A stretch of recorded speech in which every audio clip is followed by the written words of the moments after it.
You ask Tiger to solve. This deals with linear equations with one unknown. The final result is z equals -120. Let's solve it step by step.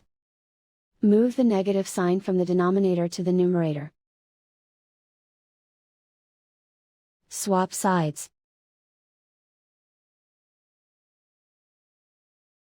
Isolate the z. Multiply both sides by 8.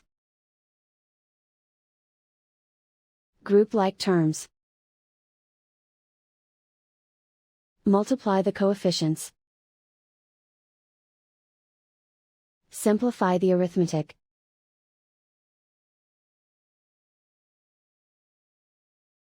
Convert the z into a positive number. Multiply both sides by -1. Remove the ones. Simplify the arithmetic.